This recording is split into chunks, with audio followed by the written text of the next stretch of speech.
I'm playing with an alligator, right? I'm wrestling with an alligator who has the mouth open, and you just don't know when the mouth is going to snap, and you got to make sure that when it snaps, there's not a body part that's in the way of that mouth. That's what it feels like, because at any moment, out of nowhere, you're wrapped up. You're in a choke. You're in a submission attempt, joint lock.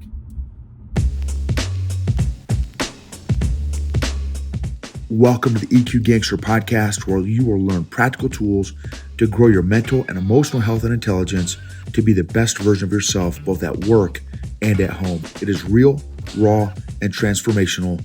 The journey of emotional growth isn't easy, but it's worth it. I believe in you.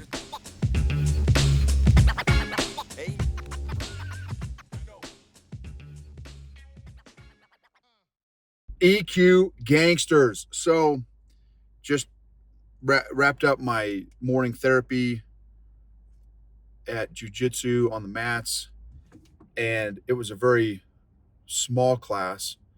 The professor, his wife, and then a white belt that I'd never met before, a jacked white belt with some sweet ink, and me. So just four of us. So it was almost like a private lesson, which was awesome. And then we got done with the drills and the moves and stuff, and then did live rolls with the four of us, and which I always love. I always love the live rolls, because that's like being able to practice the moves you learned in real time against a real training opponent of varying sizes and skill levels and speeds and strengths and techniques and so on and so forth. And what's fascinating is, my last roll was with the professor. He's a black belt, and he's probably, I don't know, 5'8", plus or minus, and maybe $170, $180, and I'm 6'1", 250, and I don't know if I've shared this concept before, this initial concept before. The second concept is going to be newer. So the first concept is, how do you define success? And with each role, I define success differently. With the white belt, the success is, can I teach him, number one, can I not get destroyed by this guy? Because again, he was jacked. He was probably 6 foot, I would say 200, 210, but muscle, not with all the extra real estate like I've got. And, so can I not get crushed by this guy because he's much stronger than me? He had big giant arms, and he was just super strong dude. And then the second way I defined success rolling with the white belt was, can I teach him something? So that was how I defined success with him. Then the second roll was rolling with the professor's wife, who's a blue belt with 4 stripes. She could probably be a purple belt because she's incredibly technical. And so with her, and she's, oh my gosh, she's like, probably 5'6", 5'7", and like a $130 soaking wet. So very petite, but incredibly technical. So the way I defined success with her was, can I flow roll with her? Which, and for again, my non-jiu-jitsu people, flow rolling is you're not necessarily trying to destroy each other. It's like almost like how well can you do the dance of jiu-jitsu while not destroying each other, is kind of that thought process. How well can you move together? And it should look a lot more like water than anything else. And so And the reason why that was my definition of success with her is she's so much more technical than me. That's way out of my comfort zone. For me, I want to go slow. I want to be methodical. I want to move in 1 inch at a time. And she does these amazing creative, how she moves her body is just incredible, and gets into positions where she needs to get submissions. And again, she's just way above me. So that was how I defined success rolling with her. And I did decent. She was still flows way better than I do, but still I did decent. And then the last one, and here's the moral of this particular story is well, I'm going to make a connection here in a second. Is, so again, he's the black belt who's 5'7", 5'8", and maybe $170, and a black belt. So he's been rolling, I don't know, 10 years, 12 years, something like that. And so he's faster than me. He's probably very close to being as strong as me. Now, obviously, I have him in size, and he's 10x more technical than I am. And I have seen him, and he's done it on me too, snap a submission in about the same time that it takes for me to blink. And so I have to be very, very careful. I mean, it's literally like I'm playing with an alligator, right? I'm wrestling with an alligator who has the mouth open, and you just don't know when the mouth is going to snap, and you got to make sure that when it snaps, there's not a body part that's in the way of that mouth. That's what it feels like, because at any moment, out of nowhere, you're wrapped up. You're in a choke. You're in a submission attempt, joint lock. And so, what was fascinating is, and I go. So I'm very slow and methodical and cautious when I'm rolling with higher belts, just to continue to be on top of my defensive game. And eventually he did this cool kind of arm drag and got to my back, and which I'm fine with, totally fine with. But again, so now here's my point. The point is this: with him, his name's Chad, super dude. His wife's name's Jade. Super neat couple.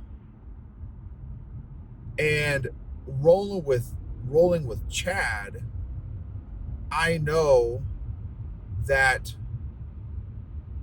literally any position that I'm in, I am in danger. And it's just a question of how much danger am I in? Can I manage the level of danger at any given moment? And with him, but then think from his perspective, the entire role, the entire match is a smorgasbord. It's like a buffet. It's like eating at Golden Corral. He's like, do I want pizza? Do I want chicken? Obviously he wants tacos because everyone does. Do I want little mashed potatoes, maybe some turkey, some gravy, everything? He's got it doesn't matter what position he has me in. He has options and moves for every single position that I'm in. And the other thing that I love about jiu-jitsu is it doesn't matter the size or strength of the opponent. Because again, I'm not twice his size, but I mean, I've got him by, I'm taller than he is. Got him by 70, 80 pounds, and it doesn't matter. He's cool as a cucumber. He's chill. He could be watching TV. He could be coaching his son's baseball game, while he's rolling with me. That's how calm, that's how good these black belts are. That's how good this guy is. And I just thought, wow, here's the lesson, right? Here's the top ropes, coming off the top ropes lesson here. I thought, man, this dude has been rolling for, again, 12 years. I've been rolling for, it'll be 7 in June or July or August. And I thought, wow, like, how much has just showing up and practicing techniques and drills improved his game. And obviously my game too, because in real life, the white belt in real life should have been able to destroy me because he was way stronger. He's, probably 10 or 15 years younger than me. So in any other scenario, he probably should have been able to destroy me. But because I've been doing the same thing that my professor's been doing, Professor Chad has been doing, which is just showing up, learning the moves, getting smashed, trying to still learn. I've gotten better too, but from my professor's perspective, there's nothing that an opponent can throw at him that is going to take him off his game. Now, if by some miracle I was able to get in a top position, right, so in side control or mount on my professor, would I have the advantage then? Yes, even though he's been a black belt and blah, blah, blah, because of my size, and I've got a little bit of strength and a little bit of technique, enough technique. Not that I could still get him, but that would be the only place that I would have a little teeny bit of an advantage. So again, back to the point here, and I'm going to bring it home in a second. He's been rolling, let's say 10 years, because I don't know exactly what it is. Let's call it 10 years for easy math. And there's nothing that an opponent or training partner can throw at him that's going to get him off his game. He has answers for everything. Now, I'm sure if he were to roll against the top 10 in the world, then I'm sure he'd probably have some challenges. But even then, it's not like he wouldn't know what to do. They would just be probably a little bit faster, maybe a little bit stronger, whatever. A little bit more dialed in technique. But even if you went against a top 10 in the world, again, it's not like he doesn't know what to do. He knows what to do. They're probably just a little bit more dialed in. So I thought, man, any opponent can throw anything at him, and he's cool as a cucumber and has options, multiple options for any size opponent, any strength, any speed, any skill level opponent. And he has multiple options, and he's calm. And I thought, is that how I am with life? Have I gotten better at rolling with life? Have my skills improved? Have my leadership skills improved? Has my decision-making skills improved? Has my relationship skills improved? Have my communication skills improved? Has my faith improved? Have I deepened my relationship with the Lord? How am I learning? What am I learning? How intentional am I learning each day that I am doing life, the BJJ, Brazilian Jiu-Jitsu life gym each day? Have I gotten as good at life as I have at jiu-jitsu? Man, y'all. Woo! I would like to think that the answer is yes. I've got to think about it. This thought hit me today, and I'm like, wow, man. And then I thought, well, again, the question I asked earlier, am I as intentional at learning in each day's life jiu-jitsu class as I am at my actual real jiu-jitsu class? And I think the answer is no. I think it's close. But how do you know? How do you tell? How can I tell if I've gotten better at life today than I did a zillion years ago when I started life. And the reality is, I think that many of us have not improved, or we get to a certain level and then plateau.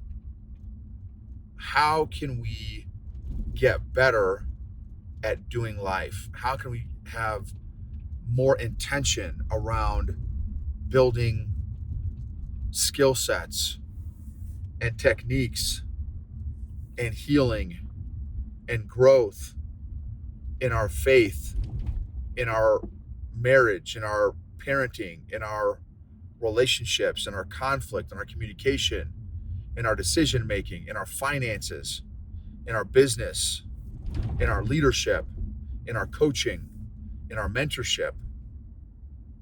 How can we be as good at growing at life as we are in whatever classes or courses that we're taking?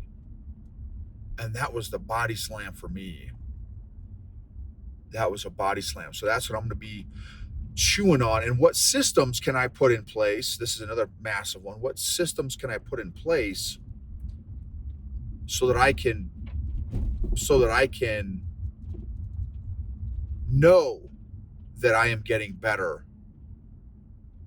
and growing and becoming more effective in each of these different areas? That's a really excellent question as well.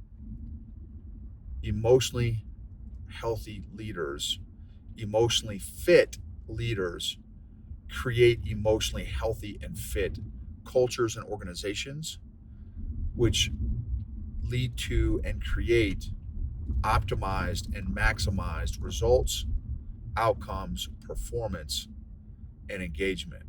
Thank you for letting me be a part of your journey, and thank you for being a part of my journey. This episode is sponsored by Classical Conversations.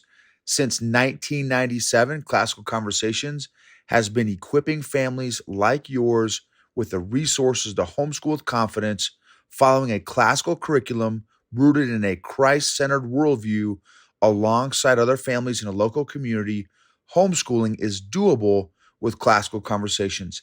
Check out classicalconversations.com/Gibbons for more information. Again, that's classicalconversations.com/Gibbons, Gibbens.